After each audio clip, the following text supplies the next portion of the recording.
Hey everybody, I extend you my warmest greetings from my classroom, and I would like to personally welcome you to Mr. Austin's Classroom Procedures training video. If you've had me as a teacher in previous years, please make sure you're paying attention because there are some things that you might be used to that are going to be different this year.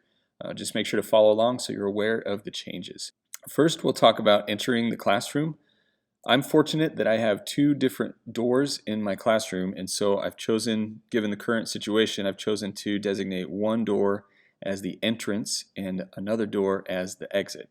So this is the door that will be the entrance. It's the one that most of you are used to coming in and out of. So whenever you enter the room, please make sure you use this door. Once you enter the room, I ask that you just please go directly to your seat.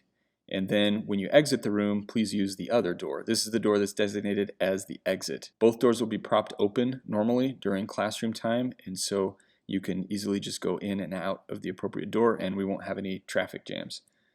Next, we'll talk about beginning class.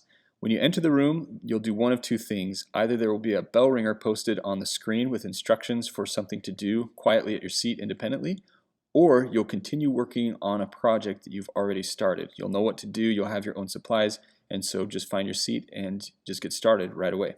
Next thing we'll talk about is attendance. I take attendance every day at the beginning of class. If you're not in the room, you'll be marked absent, obviously, and if you're not in your seat when the bell rings, working on your assignment or whatever you're supposed to be doing, then you'll be marked tardy. If you arrive late to class, then the expectation is that you'll just quietly go to your assigned seat. There's no need to check in with me or to make a big scene or cause a disruption. Just quietly enter the room and find your seat. And I'll update the attendance in PowerSchool and mark you tardy instead of absent. Getting supplies. Normally, as a class, we share a lot of art supplies, and this reduces costs for the art program.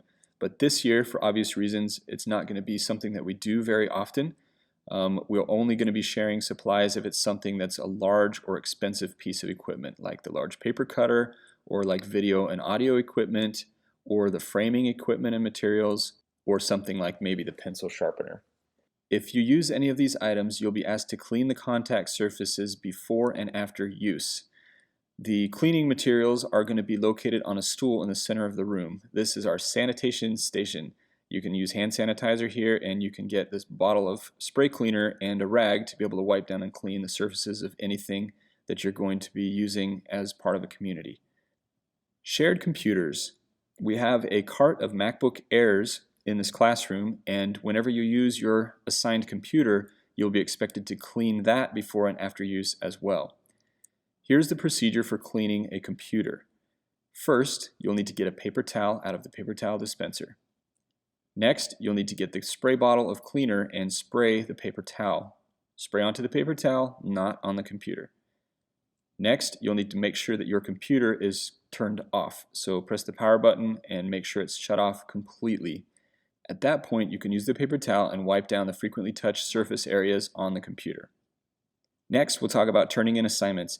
If you've had me in a class in previous years, then you're probably used to turning in your assignments in a basket, something like this. This year, we're not going to be doing this at all. All of our assignments are going to be turned in through Google Classroom. Whether we're doing remote learning or whether we're on campus, you're always going to be using your device to turn in your assignments. The next thing we'll talk about is phones. Let's talk about phones next. In my classroom, I allow students to listen to music while they're working on their assignments. But there are two requirements that go along with this. First of all, you need to have your phone face down on the desk or in your pocket put away while you're listening to the music. The second requirement is that you need to have ninja level self-control so that it doesn't become a distraction. So if you're changing songs constantly and then texting and using social media as well, then you will lose this privilege. At other times when instruction is being given or when we're having a class discussion, the expectation is that cell phones are put away. This is a school-wide policy and there are consequences for violating this policy, but I invite you to take a different mental approach with this. Have you ever been annoyed by a scene like this? This is something that often is just a matter of human decency. It's not really a big deal to put a shopping cart away in the spot where it's supposed to go. And I invite you to look at cell phone usage the same way. The decent thing to do when there's a class discussion going on or when the teacher is giving some instruction is to just keep the cell phone put away where it's supposed to go. It's a simple thing to do. It's just a question of common decency and respect. So I invite you to do it for that reason rather than because of a threat of some consequence. Next thing we'll talk about is food and drink. In the past, I have had a location near the entrance to the classroom designated as a snack zone, and I've allowed you guys to take a break and come have a snack and to congregate and group together and talk a little bit and just take a break from what you're doing. Given the current situation, this is not going to be something that we can do, and so no snack zone this year. So you'll need to make sure that any food or drink that you bring in the classroom is in a sealed container that can be closed and put away inside your backpack. So there's not going to be any stacking food on that little bookshelf or drinks or bottles or Dutch Bros or anything like that. You just need to consume your beverages and eat your food at different times. Next thing we'll talk about is using the bathroom. Each quarter, you'll be given 5 bathroom passes that you can use any day you like. Just come to me and say, hey, Mr. Austin, can I use my bathroom pass today?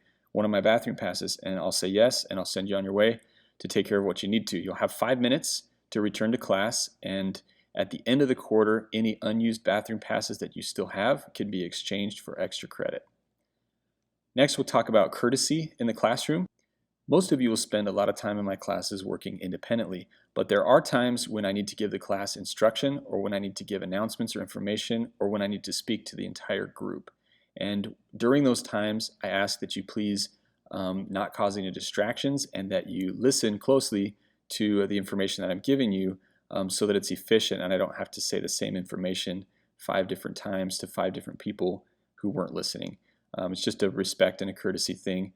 And I ask that you please just pay attention during those times.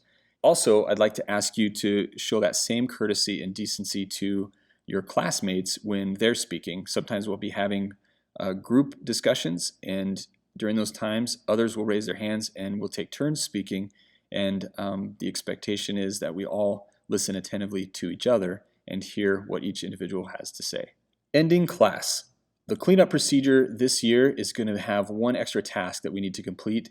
Each day there will be a student assigned to spray down lightly all of the high-touch surface areas of all of the chairs and the tables in the classroom. And then there will be another student assigned each day to follow that person and wipe down all the surface areas that that person just sprayed. And we have to do this to sanitize our classroom every day before we exit. And after this cleanup is finished, please don't congregate next to the door or next to the exit or out in the hallway. Please just remain at your assigned seat, and when the bell rings, then you can leave. And don't forget to use the door that is designated as the exit. That's it for Mr. Austin's classroom procedures presentation. Thank you for your attention. You all are wonderful, and on a scale of chips, I would definitely rate you guys all as Doritos.